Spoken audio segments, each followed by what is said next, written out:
Hello students, Tim here from lessonsontheweb.com. I have another great video for you here today. Today we're talking about what makes a great piano teacher.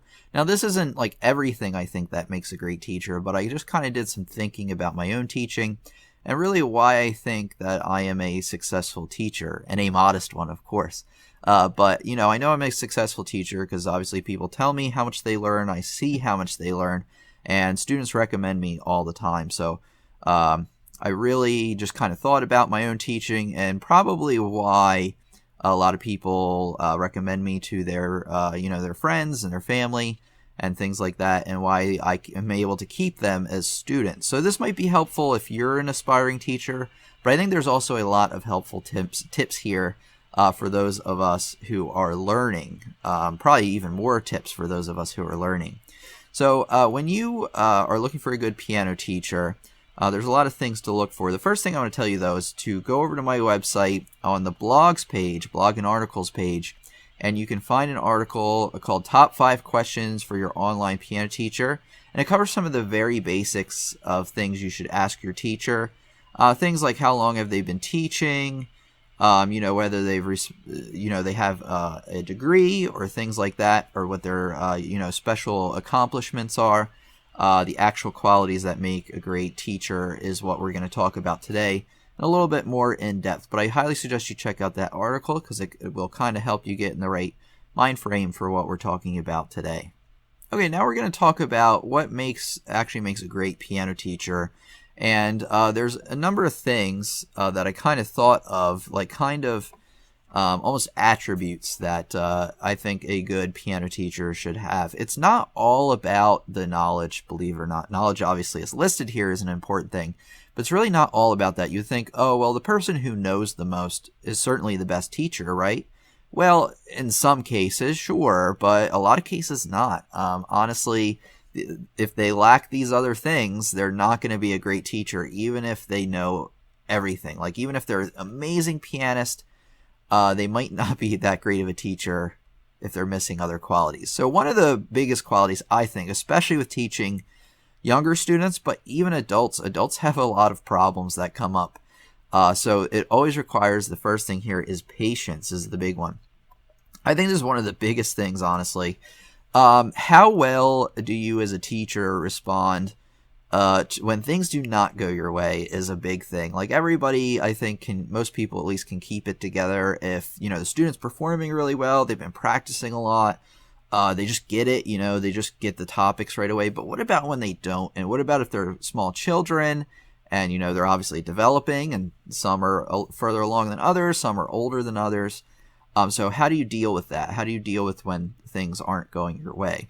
So here's the one thing I noticed is that the student will feel your anxiety and your stress and your frustration, and then they will become anxious, frustrated, and stressed out. And this will make their performance a lot worse. I know that I can't think very well if I am stressed out and anxious. So if your teacher makes you feel this way, chances are they feel that way, and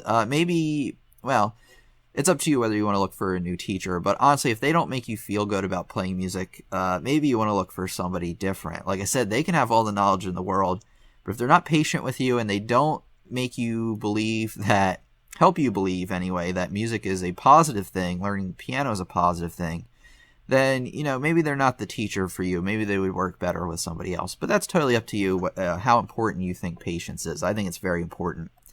Knowledge is, and by the way, these aren't in any particular order, so these aren't listed in order of most important to least important. Knowledge is next. Like I said, what kind of degrees do they have? Have they been learning piano for a long time? Have they played in any recitals? Have they, have they been teaching for a while? Or are they a brand new teacher? You should give a new teacher a chance, because when I started out, I was really thankful that somebody gave me a chance. But, you might want to look for, especially if you're looking for something a little bit higher grade, you're looking to become a classical pianist, then you will want somebody with, a lot of knowledge and a lot of experience already. But if you're looking for somebody just starting out, you might also want to look for a teacher who's just starting out if you are somebody who's just starting. So that's up to you. But knowledge is a huge thing, obviously. If you don't have any knowledge, then all these other things won't matter. But if you have all the knowledge and none of the other things, then that won't matter either very much. Timeliness is another thing. You may think like, well, how really important is that? It's really important as a professional. Honestly, I am big about being on time, and I think that has helped me a lot because people, when you make a point to be on time, now you don't want to be crazy about it. You don't like if somebody wants to talk to you after the lesson, try to hear them out for a little bit. Obviously, you can't stay there the whole time because you have other appointments, but don't just rush out of there right away. But at the same time, you want to begin and end your lesson, or you want a teacher who begins and ends their lesson within a reasonable time frame of what was agreed upon. Within 5 minutes on either end, I think, would be good. But obviously, if they show up exactly on time and end exactly on time, that's the best. But you don't want somebody who shows up early, like 15, 45 minutes early, whatever, and then ends, 5, 10, 20, half hour late. You don't want that. You want somebody who is punctual because that shows you that they are a professional. Maybe not 100%. There are people who are on time that are not professional, of course. But timeliness is, I think, a big thing, much bigger than a lot of people would give it credit for. Creativity and problem solving, which kind of goes along with the patience. Like I was saying, how do you respond as a teacher, or how does your teacher respond when things don't go their way, when you as a student maybe don't get it and they're frustrated? This plays into the same thing, except this is on the coming up with solutions side. So not only maintaining your patience, but how well does your teacher can they adapt to your problem and either be able to fix it right away, or maybe after, through the next week, they get to think about it and then come up with a solution. I think that's just as good, honestly. Sometimes we do need time to think things through to come up with a great solution, because every student is a little bit different and one solution doesn't fit everybody. But, how creative are they in solving problems? The last one we're going to go over today, like I said, there's more than that. I don't want to make this video a million hours long, though. I just want to get a conversation started. So the last one to me is enthusiasm. If you as a teacher, or your teacher is not enthusiastic about what they're talking about, why, as you as a student, why should you be enthusiastic about what they're talking about? If they don't care, why should you care? And I kind of think about that whenever I'm teaching, especially if I'm having a bad day, or I'm just feeling down, or I'm just not with it, 100%. I really have to put in my mind, like, okay, I got to not fake it, but I have to get that enthusiasm going within my own brain. Because if the student can tell that I'm enthusiastic, then they're more likely to be enthusiastic. It doesn't always work. But this kind of goes along with the frustration, too. If you're frustrated as a teacher, your student feels that frustration. If you're anxious, your student is probably anxious. But if you're enthusiastic and positive, then your student is probably enthusiastic and positive, but not all the time. Like I said, you can't.